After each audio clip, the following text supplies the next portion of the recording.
Thank you, and just want to begin by saying that I'm deeply honored to be invited to this conference and participate in it. Beginning with last night, and coming from the U.S., I really get a strong sense of and pride in Israel as a light to the nations. And one of those areas, of course, and there are many, is in the area of, I believe, high tech. And when it comes to the opportunities for the future, I would like to submit to you that they will be in the top technologies that the world wants, that the world needs. And what I want to talk about is, briefly, is what those are.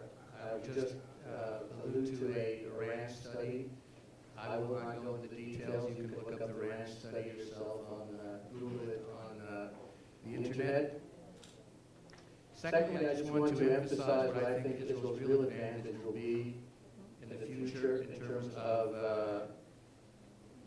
being a leader in the markets of tomorrow.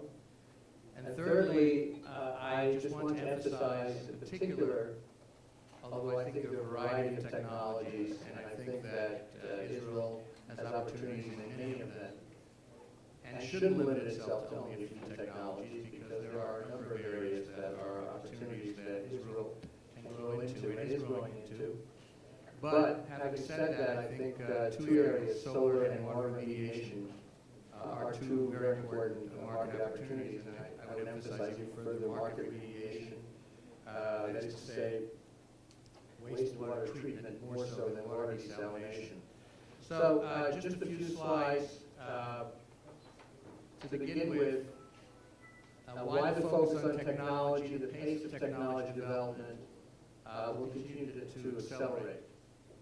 I believe that my distinguished colleagues on the panel will probably give you various reasons for that as they have seen it, but this is a key assumption. Also important is that the technological applications, the trend is towards increasingly integrated technology applications across various sectors. And I think Israel is very strong in that as well. So, Israel's key comparative advantage, the biggest comparative advantage of our markets will be in these key technology applications. Not that there aren't others or non-technology, but this is really what I think where a lot of the future lies in terms of the biggest opportunities. So what are the biggest opportunities? Just to be clear, the biggest opportunities based on the study of the top technology applications by 2020 are based on two areas. The highest in terms of technical feasibility, the likelihood that application is available for commercialization, and also implementation. Basically, these are measures of how big the market is likely to be, how low the barriers are in terms of policy, cost, infrastructure policy, and regulations in global markets. This happens to be a list of 16 technologies that were the highest in terms of these criteria by the RAND study. As I mentioned earlier, cheap solar energy is a huge opportunity, but more importantly, it's been a great strength in terms of Israel's development, being a leading force in developing solar energy, because obviously the needs of the region and the great amount of sunlight here, and also filters and catalysts for water purification. This is an area that Israel has been a leader in terms of water reclamation, filtering, and so on, for many, many years. So the important thing to point out is that Israel's capacity to implement these top 16 technologies with high impact by 2020, according to this study, is very high. So Israel is unbelievable. This young country is among the top United States, Canada, Germany, Australia, Japan, Korea.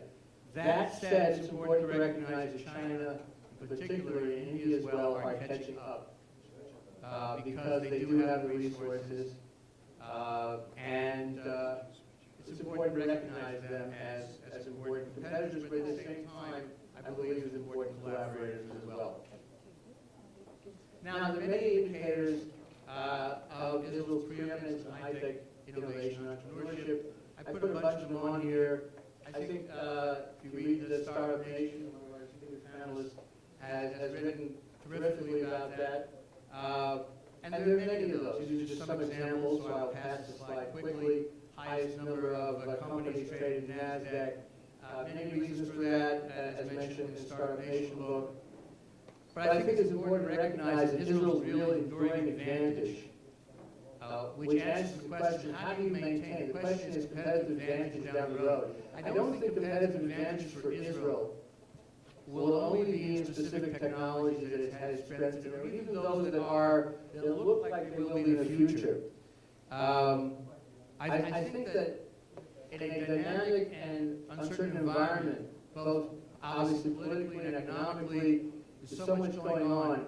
The only real competitive advantage that will sustain superior economic performance for Israel, and this is the case, by the way, for companies in general, is dynamic capability.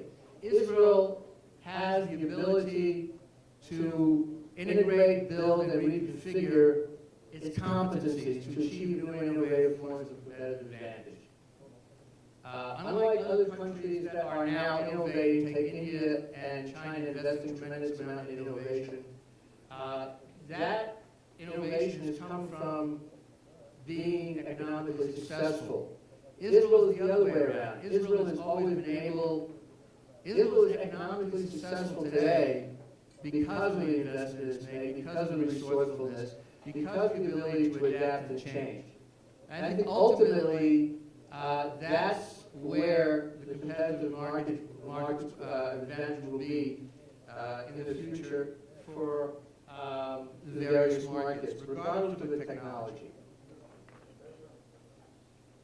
Where Israel is a leader in clean tech is in solar energy systems and in the area of water remediation. And there are a number of reasons for this. In the interest of time, I'm just going to put this up as something that we can discuss later on, because solar energy systems is an area that there's a tremendous amount of investment in, but there's a lot of competition there. Water remediation, tremendous opportunities, but there's a lot of underinvestment there. VCs are not investing a lot there. The most action is in larger companies, tremendous amount of consolidation going on there. But it's a great strength for Israel. And more importantly, I just read, for example, in the paper this morning about how Jordanians, Palestinians, Israelis are getting together around water, wastewater treatment issues. China has a huge problem in wastewater problems. In terms of, for example, just about 2 weeks ago, 1,400 companies were shut down because of pollution, putting dyes into water, and these waters are being resold. There are dead zones in the sea caused by oil tankers that let out the water that they've been used to clean down the containers with petroleum and so on. Lots of problems that are being caused because water is not being properly treated and causing all kinds of health problems and so on and so forth. China, I think, is more and more becoming acutely aware of this problem. It's a huge market.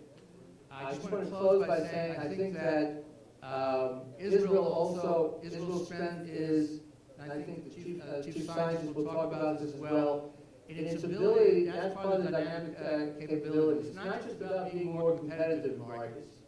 It's really about, Israel is learning this, doing this very well. It's about collaboration.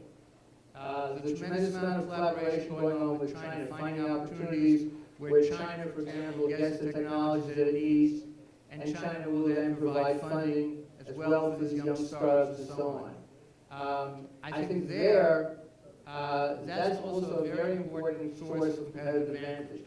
As I said, learning how to collaborate with other countries to essentially further develop the technologies of tomorrow so that Israel will continue to prosper.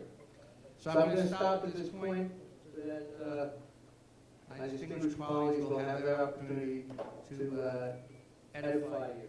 Thank you.